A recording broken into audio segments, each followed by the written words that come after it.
మన రేవంత్ రెడ్డి సర్కార్ వచ్చిన తర్వాత జరిగిన అంశాలు ఏంది అనేది ఒక్కసారి మనం చూడాలి. మా అన్న రేవంత్ రెడ్డి ఏం చెప్పిండు? తెలంగాణ రాష్ట్ర ముఖ్యమంత్రి యనుమల రేవంత్ రెడ్డి గారు చెప్పిన వాదన ఏంటి? మీ అందరికీ తెలిసిన విషయమే కదా. ఒకటి, వీరు బలంగా వాదిస్తున్నారు ఏంది అంటే 100%కు సంబంధించిన రైతు రుణమాఫీ జరిగింది అంటే రుణమాఫీ చేసినామని చెప్తున్నారు. అయితే ఇక్కడ విషయం ఏంది అంటే ఈ రైతు రుణమాఫీ విషయం డొల్లతనం ఎప్పుడో బట్టబయలైపోయింది. రైతు రుణమాఫీ అనేది డొల్లతనం ఎప్పుడో బయటపడిపోయింది. మన ముఖ్యమంత్రి, మన పెద్దన్న, మన ముఖ్యమంత్రి పీఠంలో కూర్చున్న మా రేవంత్ అన్న ఏం చెప్పిండంటే ఒక ఏడాదిని కడుపు మార్చుకుంటా 40,000 కోట్ల రూపాయలు వస్తే చాలు, రుణమాఫీ అందరికీ చేయొచ్చు తెలంగాణలో. గతంలో కాంగ్రెస్ పార్టీలో వైఎస్ రాజశేఖర రెడ్డి ఒకే దఫా చేసిండో దేనికి కిరికిరి లేకుండా గట్లనే చేస్తే రైతులందరూ కూడా సంతోషపడతారు అని చెప్పిండు. దాని తర్వాత 3 నెలల గ్యాప్లో మా మంత్రివర్గానికి సంబంధించి ఒక కమిటీ వేస్తే 36,000 కోట్ల రూపాయలు ఉంటే సరిపోతుంది, రైతులకు రుణమాఫీ చేయొచ్చని ఒక కమిటీ నిర్ధారించిన విషయం. దాని తర్వాత అసెంబ్లీలో 26,000 కోట్లకే పరిమితం అయిపోయింది ఇది. దాని తర్వాత ఏమైపోయింది? 26,000 కోట్లకు అసెంబ్లీకి సంబంధించిన బడ్జెట్లో ప్రవేశపెట్టిల్లు. దాని తర్వాత జరిగిన విషయం ఏంటంటే కేవలం 17,900 కోట్ల రుణమాఫీ జరిగింది. అంటే ఈ తెలంగాణలో దాదాపుగా మనం అంచనా వేసుకుందాం సుమారుగా 70 లక్షల మంది ఉంటారండి. తక్కువలో తక్కువ మీరు ఎంత గింజుకున్నా ఏం చేసినా కూడా పూర్తి స్థాయిలో కూడా ఏంది అంటే తెలంగాణ రాష్ట్ర వ్యాప్తంగా పూర్తి స్థాయిలో కూడా 70 లక్షల మంది ఉంటారు. ఎందుకు నేను ఈ విషయాన్ని చెప్తున్నా అంటే తెలంగాణ యావత్తు సమాజం కూడా ఆలోచించాల్సిన విషయం ఏంటంటే ఈ తెలంగాణలో పూర్తి స్థాయిలో కూడా తెలంగాణ రాష్ట్ర వ్యాప్తంగా కూడా జరుగుతున్న విషయంలో ఏంటంటే ఇక్కడ దాదాపుగా 70 లక్షల మంది ఉంటారు. ఈ 70 లక్షల మందికి సంబంధించి ప్రభుత్వానికి సంబంధించి కేవలం 40 లక్షల మందికి పరిగణలోకి తీసుకున్న చివరికి ఒక 20 లక్షల మందికి కూడా పూర్తి స్థాయిలో రుణమాఫీ చేయలేకపోయింది. ఎందుకు అంటే తెలంగాణ రాష్ట్ర వ్యాప్తంగా రైతులకు రుణమాఫీ అనేది జరగలే. ఇక్కడ ఇంకొక విషయం కూడా మీరు ఆలోచించాల్సిన విషయం ఏంటంటే రైతులకు పూర్తి స్థాయిలో రుణమాఫీ సరిగ్గా జరగలేదు. మా రేవంత్ రెడ్డి ఏమంటున్నాడంటే 100% రుణమాఫీ అయింది అని చెప్తున్నాడు. కానీ ఇక్కడ విషయం ఏంది అంటే మా రేవంత్ సర్కార్కు మరొక ఆటుపోటు ఏంది అంటే విపక్షం చాలా బలంగా ఉంది తెలంగాణలో. ఏంది అంటే బీజేపీ హంఫట్ ఉన్నదా లేదా అనేది చెప్పాలి. కొట్టుడు పోయింది, దీని గురించి మనం మాట్లాడుకోవాల్సిన అవసరం లేదు. ఎందుకంటే ప్రజా సమస్యల మీద భారతీయ జనతా పార్టీ అనేది మాట్లాడడానికి నోట్లో నాలిక లేనట్టుగా వ్యవహరిస్తున్నది అనేది తెలంగాణ ప్రాంత ప్రజలందరికీ కూడా అర్థమైపోయింది. అయితే ఇక్కడ విషయం ఏంది అంటే బీఆర్ఎస్ అనేది చాలా బలంగా ఉంది. ఇది ప్రజల పక్షాన ఎందుకు పోరాటం చేస్తుందంటే బీఆర్ఎస్కున్న నైజం, బీఆర్ఎస్కున్న పుట్టుకకు, బీఆర్ఎస్కున్న ఒక బలమైన శక్తి ఉన్నది. ఏంటి అంటే ఈ బీఆర్ఎస్ పార్టీకి 14 సంవత్సరాలు ప్రతిపక్షంలో ఉన్నది, దాంతోపాటు 10 సంవత్సరాలు అధికారంలో ఉన్నది. సో అధికారంలో ఉన్నది, ప్రతిపక్షంలో ఉన్నది, మళ్ళీ ఇప్పుడు దాదాపుగా 17 నెలలుగా పూర్తి స్థాయిలో కూడా ప్రతిపక్షంలో ఉన్నది. అంటే వీళ్ళకు ప్రభుత్వాన్ని పూర్తి స్థాయిలో కూడా తప్పులను ఎట్లా ఎత్తి చూపాలనో 14 సంవత్సరాలు తెలంగాణ ఉద్యమంలో స్పష్టంగా తెలుసు. దాంతోపాటు 10 సంవత్సరంలో అధికారంలో ఉన్నది కాబట్టి ప్రభుత్వం ఏవైతే ఫలాలు ఉంటాయో అవి ఏ విధంగా ఉన్నాయో కూడా నిరూపించడానికి కూడా 17 నెలల కాలంలో కాంగ్రెస్ పార్టీకి చిచ్చు ఓపిస్తున్నది. ఈ బలమైన విపక్షం ఏమని చెప్పింది అంటే రేవంత్ రెడ్డి నోట 100% రుణమాఫీ అయింది అనేది చాలా సందర్భాలలో చెప్పిలు. నిన్నటికి నిన్న మీ అందరికీ తెలిసినవే మన రాష్ట్రానికి సంబంధించిన కాంగ్రెస్ పార్టీకి సంబంధించిన జగ్గారెడ్డి ఒక సవాల్ విసిరిండు. డేటు ఫిక్స్ టైం చేయమని హరీష్ రావు డిమాండ్ చేస్తున్నారు. ఏంది 100% రుణమాఫీ అయింది, మేము ఏ చర్చకైనా సిద్ధమని చెప్పినాం. కానీ ఇక్కడ విషయం ఏంది అంటే తెలంగాణ రాష్ట్ర ముఖ్యమంత్రి యనుమల రేవంత్ రెడ్డి గారి సొంత నియోజకవర్గానికి సంబంధించి ఈ నియోజకవర్గానికి సంబంధించి కాలే, దాంతోపాటు మంత్రులకు సంబంధించిన నియోజకవర్గాలలో కాలే, దాంతోపాటుగా ఎమ్మెల్యేలకు సంబంధించిన నియోజకవర్గాలలో కాలే. అంటే తెలంగాణ రాష్ట్ర వ్యాప్తంగా కూడా ఎక్కడ రుణమాఫీ 100% జరగలేదు అనేది చాలా స్పష్టం. దీంట్లో మనం ఎవ్వరం కూడా మాట్లాడడానికి లేదు. ఎవరైతే వైఆర్టీవీ లైవ్ చూస్తున్నారో వారందరూ కూడా వ్యూవర్స్ అందరూ కూడా మీ గ్రామాలలో చెక్ చేసుకోండి, మీరు క్రాస్ చెక్ చేసుకోండి. ఇక్కడ విమర్శ లేదు, అట్లానే పొగడడం లేదు. మీ గ్రామంలో పూర్తి స్థాయిలో 100% రుణమాఫీ జరిగిందా? నెంబర్ 1, రుణమాఫీ అనేది జరగలే. ఇక రుణమాఫీకి సంబంధించి ఇప్పటికే అధికార పార్టీ అనేది నన్ను అడిగితే ఇప్పుడు పరిస్థితి ఎట్లుంది అంటే వెనక నొయ్యి ముందు గొయ్యి అనే పరిస్థితి ఏర్పడింది. ఈ అధికార పార్టీ ఎటు అడుగేసినా కూడా ఏం చేసినా కూడా నాకు తెలిసినంత వరకు ఇక జీవన్మరణ పోరాటంలో ఉన్నది. ఎందుకు అంటే తెలంగాణ రాష్ట్ర వ్యాప్తంగా కూడా తాను స్వయంకృత అపరాధాలు చేస్తుంది అని చెప్పడానికి ఒక బలమైన కారణం. ఇది ఇక్కడితోనే అయిపోయిందా అంటే హరీష్ రావు దీనికి సవాల్ విసిరండి. ఏమని? 100% రుణమాఫీ అని ఎక్కడ జరిగిందో చూపెట్టమని తెలంగాణ రాష్ట్రానికి సంబంధించిన విపక్ష పార్టీకి సంబంధించిన మాజీ మంత్రి సిద్దిపేట ఎమ్మెల్యే తన్నీరు హరీష్ రావు డిమాండ్ చేసిండు. దీనికి జగ్గారెడ్డి స్పందించలే, దీనికి రాష్ట్ర ముఖ్యమంత్రి స్పందించలే, దీనికి మంత్రులు స్పందించలే, దీనికి సంబంధించిన ఎమ్మెల్యేలు కూడా స్పందించలే. ఇంకొక బాధాకరమైన విషయం ఏంటంటే కాంగ్రెస్ పరిస్థితి ఎట్లున్నది అంటే కాంగ్రెస్ పరిస్థితి ఎట్లున్నది అంటే కోడిగుడ్డు లెక్క అయిపోయింది.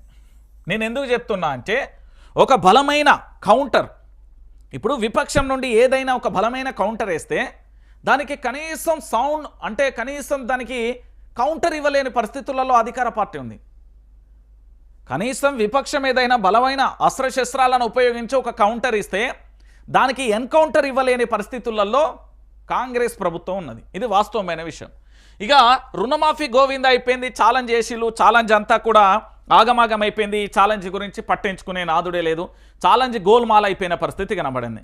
ఇక రైతులకు రుణమాఫీ కాలే కదా, ఇక రెండో ఎపిసోడ్ రైతులకు సంబంధించి పూర్తి స్థాయిలో ఈ ప్రభుత్వం మరొక రకంగా మోసం చేసింది. రైతులకు ఎట్లా మోసం జరిగింది ఈ కాంగ్రెస్ సర్కార్తోనే అనేది ఒకసారి మనం చూసే ప్రయత్నం చేద్దాం. ఈ సర్కార్ ఎన్ని రకాలుగా మోసం చేస్తుంది అంటే మామూలుగా మోసం చేయలే. రైతులకు సంబంధించిన రైతు భరోసా, ఈ రైతు భరోసా ఏంది 7,500 కాస్త మేము 15,000 ఇస్తాం అని లెక్క పెట్టుకుంటూ వచ్చింది. ఏమైపోయింది ఈరోజు? రైతు రుణమాఫీ 100% కాలేదనేది తెలంగాణ ప్రాంతంలో ఉన్న ప్రతి బిడ్డకు తెలుసు. మరి రైతు భరోసా, అదే పెట్టుబడి సాయం మన భాషలో, మరి పెట్టుబడి సాయం ఏమన్నా ఇచ్చిర్రా అంటే ఇవ్వలే. 17 నెలల కాలంగా ఏంది, ఇగో 1/2 ఎకరం ఉన్నోళ్ళకి ఇస్తానం, 1/2 ఎకరం ఉన్నోళ్ళకి వేస్తానం, ఇగో ఎకరం ఉన్నోళ్ళకి వేసినాం, ఇగో 2 ఎకరాలు ఉన్నోళ్ళకి వేస్తున్నాం, ఇగో 3 ఎకరాలు ఉన్నోళ్ళకి వేస్తున్నాం, ఇగో 5 ఎకరాల్లోపు అయిపోయింది, ఇగో 10 ఎకరాల్లోపు ఇయ్యం, లేదు జనవరిలో ఇస్తాం, అరే ఫిబ్రవరిలో ఇస్తాం భయ్, అరే మార్చిలో ఇస్తాం భయ్, అరే ఏప్రిల్ 12 నాటికి కేల్కత్తా దుకాణం, అరే మా మేల మొత్తం ఫినిష్ అయిపోతుంది. అన్నీ జూటా మాటలే, అన్నీ దొంగ మాటలే. ఏమైపోయింది ఈరోజు రైతు భరోసా? ప్రతి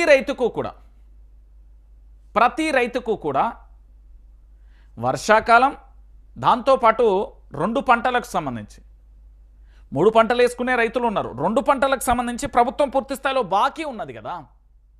ఈ బాకీ విషయాన్ని ఎందుకు ప్రభుత్వం ప్రజలను మోసం చేస్తుంది అంటే దీనికి ఇప్పటి వరకు కూడా ఒక స్పష్టమైన సమాధానం లేదు. రైతులను మోసం చేసిన తీరు. ఇక ఇప్పుడు మరొక మోసం ఏంది? రైతు మళ్ళొకసారి కాంగ్రెస్ ప్రభుత్వ హయాంలో మోసపోతున్నాడా?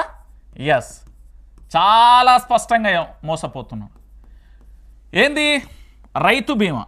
ఇది అందరికీ తెలుసు కదా. ఈ రైతు బీమా సంగతి ఏంది?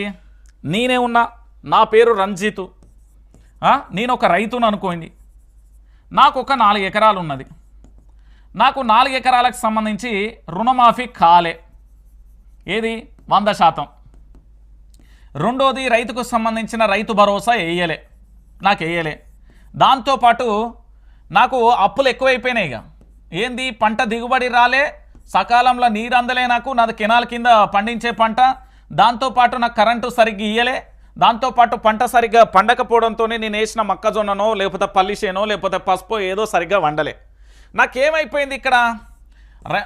నాకు 4 ఎకరాల భూమి ఉంటే పూర్తి స్థాయిలో రుణమాఫీ చేస్తే నేను కాస్త రిలాక్స్ అయ్యేటాను. ఎందుకంటే అప్పులోడు వచ్చి ఇంటి మీద పడడు కాబట్టి దాని తర్వాత మళ్ళీ అప్పు పుట్టే అవకాశం ఉంటుంది. దాంతోపాటు రైతులకు సంబంధించి రైతు పెట్టుబడి ఇచ్చినవా సరే, రుణమాఫీ చేయలేకపోయినా నేను విత్తనాలు వేసుకోవడానికి ఎరువుల షాపులకు లేకపోతే ఫర్టిలైజర్ షాపులలోకి వెళ్ళి పూర్తి స్థాయిలో కూడా నేను విత్తనాలు కొనుగోలు చేయడానికి నాకు పెట్టుబడి సాయం అందించలే. ఇక నాకు మిగిలింది ఏంది? పంటకు సంబంధించి సరిగ్గా నీరు కరెంట్ ఇచ్చినవా? ఇవ్వలే. కాళేశ్వరం ప్రాజెక్టు తలాపుకు పెట్టుకున్నావు, గోదావరి జలాలున్నాయి, అనేక నదులున్నాయి, వాటినన్నింటినీ ఉపయోగించి మళ్ళీ ఇచ్చినవా? ఇవ్వలే. ఇది కూడా అయిపోయింది.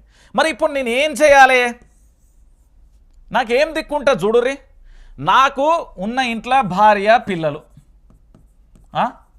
లేదా తల్లిదండ్రులు, వీళ్ళని నమ్ముకొని కంటే నేను నా భూమిని నమ్ముకునే బ్రతుకుతున్నా కదా. నా భూమిని నమ్ముకొని బ్రతుకుతున్నప్పుడు ఇప్పుడు ప్రభుత్వం అనేది నాకు రుణమాఫీ చేసి, ప్రభుత్వం అనేది రైతు భరోసా వేసి, ప్రభుత్వం అనేది పూర్తి స్థాయిలో సకాలంలో నీరు కరెంట్ అందించి, దాంతోపాటు నాకు ఎరువులను అందుబాటులో పెడితే, దాంతోపాటు నన్ను పండించిన పంట ఇక నేను ఎట్లా ఆరుగాలం కష్టపడ్డానా, ఏం చేసినా నాకు తెలుసు, నా మనసాక్షి తెలుసు, దేవుడి తెలుసు అనుకొని నా గొడ్డు కట్టం నేను చేసిన మొత్తానికైతే ఒక 20-30 క్వింటాలకు సంబంధించిన వడ్లో లేకపోతే పత్తో పండించిన దాన్ని నేను మార్కెట్కు తీసుకుపోయాను. నేను ఏ వడ్లు పండించిన, నేను దొడ్డు రకం పండించిన. ఇప్పుడు ఈ దొడ్డు రకాన్ని నేను మార్కెట్కు తీసుకుపోతా అంటే మార్కెట్లో నేను కొనను అంటే నా బతికేం కావాలి? ఈరోజు నేను పత్తి తీసుకపోతే పత్తిలో తేమ ఉన్నది, లొట్టపీస్ ఉన్నదని రకరకాలుగా చెప్పి నన్ను మోసం చేస్తే నేనేం చేయాలి? ఇప్పుడు రంజిత్ అనే రైతు ఇప్పుడు ఏం చేయాలి? అన్ని రకాలుగా కాంగ్రెస్ ప్రభుత్వంలో ఇంత స్పష్టంగా మోసపోయినా కదా, నేను నమ్ముకున్న నా భూతల్లి ఒడిలోనే ప్రాణాలు ఇవ్వడానికి సిద్ధపడతా కానీ ఇంకా నేను చేసేది ఏముంటుంది? ఇప్పుడు తెలంగాణలో రైతుల పరిస్థితి ఇది. అట్లని నేను ఆత్మహత్య చేసుకోవాలని చెప్తలేను, ఏ దిక్కు లేదు అంటున్న రైతులకు ప్రభుత్వం ఏదో ఒక మార్గం చూపెట్టాలి కదా. నువ్వు చేస్తే 100% రుణమాఫీ అన్నజీ, లేదా ఇస్తే 100% రైతులకు సంబంధించిన రైతు భరోసాలే, లేదు అంటే రైతులకు సంబంధించిన ప్రీమియం 3 నెలలుగా బాకీ ఉన్నది ఆ బీమా అన్నగట్టు, లేదు అంటవా పూర్తి స్థాయిలో సకాలంలో ఎరువులు అన్న అందుబాటులో, లేదు అంటవా రైతులకు సంబంధించిన నీళ్లు కానీ కరెంటు కానీ అందుబాటులో ఉంచు, లేదు అంటవా అన్ని రకాల వడ్లనన్న కొను, లేదు అంటవా అన్ని రకాల వడ్ల కొనుగోలు 500 బోనస్ అన్ని. ఇవన్నీ ఏవీ లేకుండా నన్ను వ్యవసాయం చేయమంటే నేను ఏం నుండి చేయాలి? ఇక చెప్పుర్రి. ఇప్పుడు కేసీఆర్ అనే వ్యక్తి ఉన్నప్పుడు ఇదే కేసీఆర్ ప్రభుత్వంలో రంజిత్ అనేట ఆయనకు 4 ఎకరాల భూమి ఉన్నదండి. నాకు 1,00,000 వరకు అప్పు ఉన్నది, 99,999 రూపాయల రుణమాఫీ జరిగింది. నాకు 4 ఎకరాలకు సంబంధించి 4 ఎకరాలకు రైతు భరోసా పడ్డది, అంటే పెట్టుబడి సాయం పడ్డది. పెట్టుబడి సాయం అయితే పడ్డది కదా, పెట్టుబడి సాయం పడ్డాక పూర్తి స్థాయిలో కూడా ఎంత లేదన్న, అంటే పెట్టుబడి సాయానికి సంబంధించి పూర్తి స్థాయిలో కూడా మీరందరూ కూడా చూడుర్రి, 4 ఎకరాలకంటే 7,500 చొప్పున వేసుకున్నా కూడా పూర్తి స్థాయిలో ఒక 30,000 రూపాయలు వచ్చినాయి ఈడ. దాంతోపాటు నాకు కాళేశ్వరం నీళ్ళు వచ్చినాయి, కరెంట్ 24 గంటలు వచ్చింది. ఎరువులు కావాలంటే ఇట్లా ఫర్టిలైజర్ షాపో లేకపోతే ఇతరత్ర సొసైటీకి పోతేనో తొందరనే దొరికినాయి. దాంతోపాటు మార్కెట్కి రాగానే దమ్న కొనుగోలు చేయడానికి ఆలస్యం అయితే టారిఫ్లు ఇచ్చిళ్ళు, బస్తాలు ఇచ్చిళ్ళు, గోనె సంచులు ఇచ్చిళ్ళు, నాకు అన్ని రకాల సౌలతులు కలిసినాయి. ఇక నేను మళ్ళీ కేసీఆర్ రావాలి అని అనుకుంటా కానీ కాంగ్రెస్ వాళ్ళనే ఏది నెత్తి మీద పెట్టుకొని ఊరేగలని అయితే నేను అనుకోను కదా. ఇది రియాలిటీ, ఇది తెలంగాణ ప్రాంత ప్రజలు తెలుసుకోవాల్సిందే. ఇక ఇక్కడ మీకు కనబడుతున్న చిత్రాలు చూస్తున్నారు కదా, ఈ ఫోటోలన్నీ కూడా. ఇప్పుడు ఈ ఫోటోలలో రైతులది ఏమన్నా తప్పున్నదా? రైతు అనే వ్యక్తి ఆరుగాలం కష్టపడి ఎండకో వానకో చలికో ఎండో వడిచో తడిచో ఏదో ఒకటి చేసుకొని నువ్వు నీళ్ళు ఇవ్వకపోయినా, నువ్వు కరెంట్ ఇవ్వకపోయినా, ఎరువులు ఇవ్వకపోయినా, ఏ పెట్టుబడి ఇవ్వకపోయినా, రుణమాఫీ చేయకపోయినా ఇంత అద్భుతమైన పంటను పండించాను. మరి ఈ పంటను ఈరోజు కొనుగోలు చేయడానికి నీకు వచ్చిన నొప్పి ఏంటి? అందాల పోటీలు హైదరాబాద్లో జరుగుతున్నాయని మా కాకా పేపర్లో రాసిండు, ఎన్నో రాసిండు మా కాక. ఇక చూడు, ఇగో హైదరాబాద్లో హై అలర్ట్, ఇటు మిస్ వరల్డ్ పోటీలు